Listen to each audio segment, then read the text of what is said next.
Pushing the limitations set by traditional camera gear, Polar Pro are a team of designers who are constantly exploring new ways to create, record and shoot, and scanprovideo are delighted to be stocking some of their top-of-the-line ND filters. We brought you a product range video earlier in the year, and since then our team have been out and about testing the products, and today we're delighted to have Alistair Davidson with us in the studio to tell us more about this range. Great to have you here. Glad to be here, thanks for having me back. How are you doing? I'm good, yeah, I'm surviving. How about yourself? Excellent, yeah, well it's nice to have another human being in the studio. I've been quite lonely, so it's nice to have a real person here. Talk to us about the products that you've brought in today then. So what I've brought in today are several ND filters from Polar Pro and their Basecamp mattebox. So there's a bit of similarity between what the products themselves do, but differences in how they actually attach to your lens or how they function. They certainly look very classy. Let's first of all start off by, if you wouldn't mind explaining what exactly is an ND filter for those that maybe aren't familiar. So an ND filter, or neutral density filter, is designed to cut down the amount of light coming through to the lens. So the ND part, the neutral density, is basically just describing the fact that it's going to try and cut down all wavelengths equally, so you're not going to get a color cast or anything like that on your image.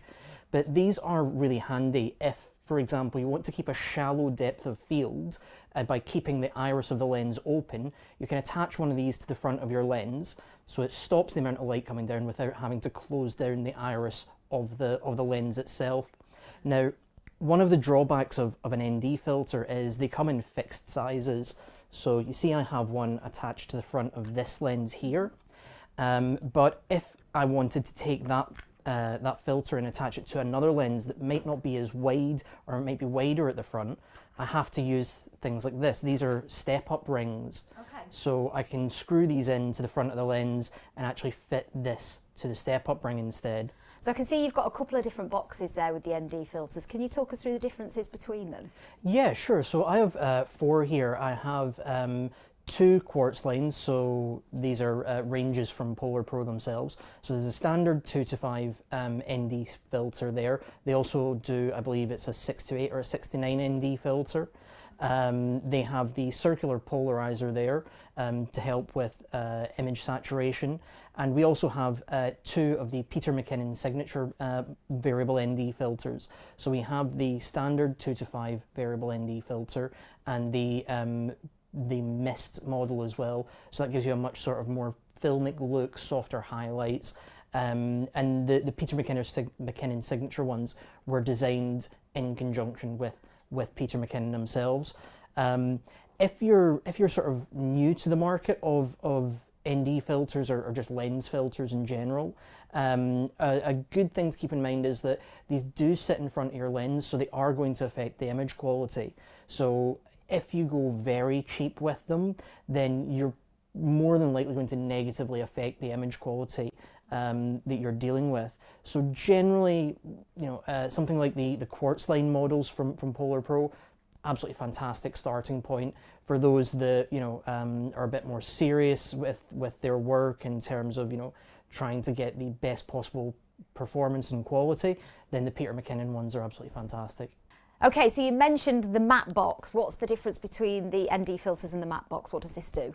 So a matte box works like an ND filter in terms of it supports the insertion of different types of filters. So if I just unscrew that there, I can actually pull out of this VND or variable ND filter that slides into the matte box. But it also includes these flags at the front. So just here, if I turn that, we can actually tilt this up and we can cut down the amount of light coming into the lens from different angles. And this edging part here actually stops or reduces the amount of lens flares we'll get. So it's really handy if you're filming out in the sun quite a lot. Not that we see a lot of that here. Occasionally, now and again. Every now and again. Excellent. Okay, so that's the sort of scenario that this would be actually really applicable for if you're shooting on a particularly sunny or bright day, or you've got changeable light. Yeah, exactly. We actually took one of these out in Rivington just in the middle of summer when it was super hot, and we got some really good use out of it, and it saved us a lot of time actually using it. without having to, use step-up rings when we're swapping lenses or anything like that. We just put the matte box on the front of the camera and we were good to go. Excellent. So you mentioned there, and that was going to be my next question, that you've actually used these products. So genuinely, from your point of view, what sort of experience have you had then? What do you think personally of the Polar Pro range? I absolutely love it. It's so quick and easy to use, and the results that you get are fantastic. A lot of times when you're working with variable NDs, you might get things like what's known as a cross pattern from sort of lower quality ND filters, or if you push the ND filter too far.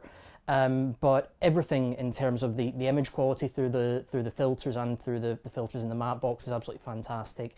And the ease of use. We were able to switch out the matte box on the front of the lenses in a matter of seconds, so we were never really experiencing any downtime between shots. So overall, it was absolutely fantastic use. Brilliant. Thank you so much for coming in and giving us a walkthrough of the Polar Pro range. It's been really helpful and great to see you again. Good to see you too. Thanks for having me. Now, hopefully that's given you a good overview of these products, and you can find out more specs and prices on our Polar Pro landing page at scanprovideo.